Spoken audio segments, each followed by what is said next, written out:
Okay, so get ready for a deep dive. Oh, yeah. That's gonna kind of leave you thinking, wait, what?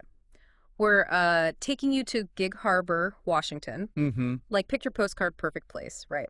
But in 2003, Right. this like tranquil town was just rocked by this double shooting Yep. that exposed some like really dark secrets Oh, wow. within the Tacoma Police Department. Okay. And we're digging into the 48 Hours episode called Tacoma Confidential. Right.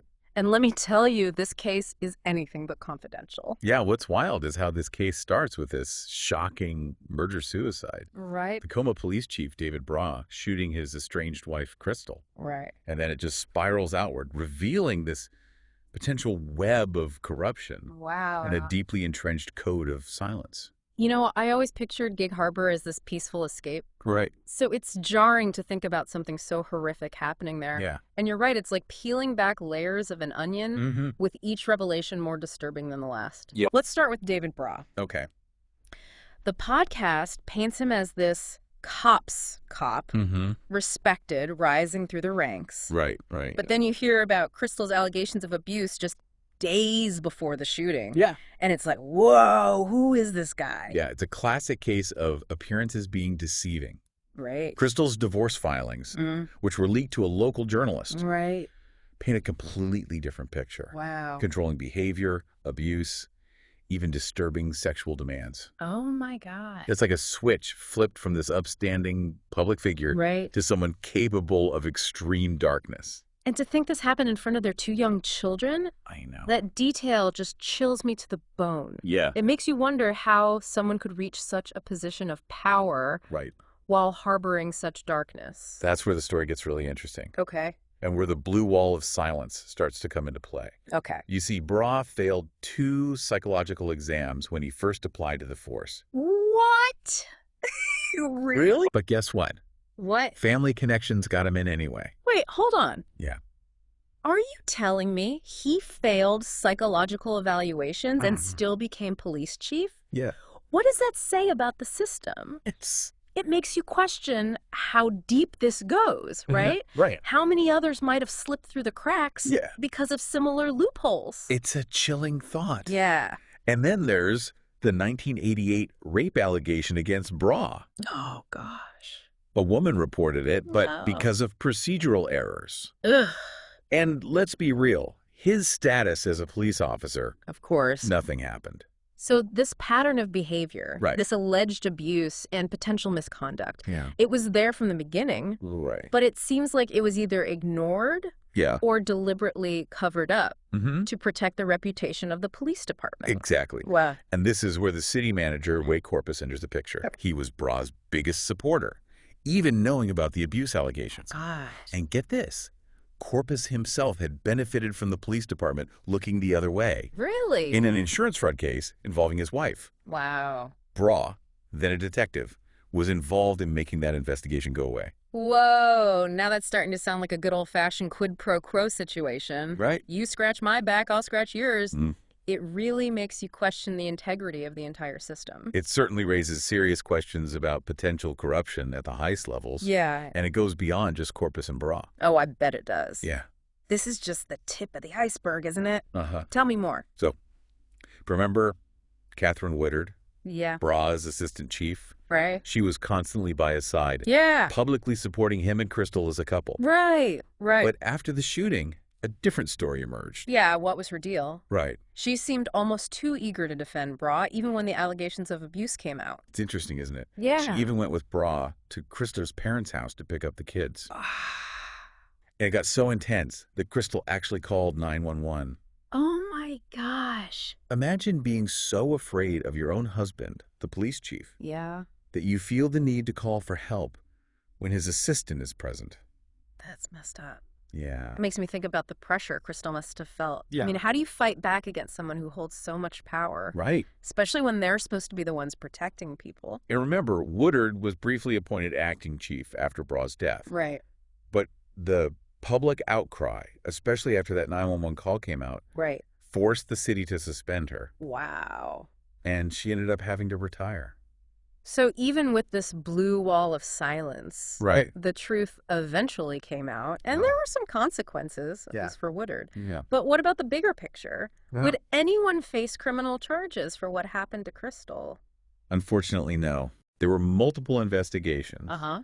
but no charges were ever filed. That's hard to swallow. Yeah. How can someone shoot their wife in broad daylight Right. and not face any legal repercussions? Well, the city did reach a $12 million settlement with Crystal's parents. $12 million. Yeah. That's a huge sum. Right. But does that really equate to justice? Right. I mean, can you really put a price tag on a life?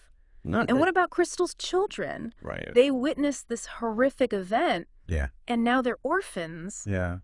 How are they even coping with all of this? You're hitting on a crucial point. Yeah. While that settlement might seem like some form of accountability, Right. it doesn't erase the trauma and loss experienced by Crystal's family, Right. especially her children. Yeah. They're now being raised by their aunt and uncle, Oh, wow. trying to piece their lives back together in the shadow of this tragedy. It's heartbreaking. It is. This whole situation just screams of a system that failed Crystal at every turn. She tried to escape. Ah. She reached out for help. Right. But it seems like the very institutions that should have protected her Right. were complicit in her demise. This case highlights the deep-rooted issues that can plague institutions like law enforcement. Right. The blue wall of silence protects those in power, even when they abuse that power. Right. It discourages whistleblowers, shields wrongdoers, Right. and ultimately undermines the public's trust. It's a reminder that power corrupts. Right. And without someone keeping them in check, Mhm. it's a recipe for disaster. Yeah. But what can we do about it? There It's is- easy to feel overwhelmed by the magnitude of these issues. Yeah. How can we as individuals make a difference? That's a great question, Yeah. and one that I think a lot of people struggle with. Mm-hmm. It's easy to feel powerless in the face of such deeply entrenched systems, Right. but there are things we can do. Okay. Give me some hope here. Okay. What can we do to prevent something like this from happening again? I'm ready to hear those things we can do. Okay. It can feel like one person can't change a whole system, Yeah, but surely there are things we can control, right? absolutely. Okay. First off, education is key. Right. Learn about the resources available in your community for victims of domestic violence. Okay. Support organizations working to address these issues. Yeah. Even something as simple as volunteering your time or donating can have a real impact. That makes sense. Knowledge is power, as they say. What else can we do? We need to hold our elected officials and law enforcement agencies accountable. Okay. Attend city council meetings. Right. Speak up. Yeah. Demand transparency and oversight Mm. when it comes to misconduct and abuse of power. Mm-hmm. Don't let them brush these issues under the rug. You know, it's easy to get complacent, to think, oh, that'll never happen here. Yeah. Or someone else will take care of it. Right. But this case is a wake-up call.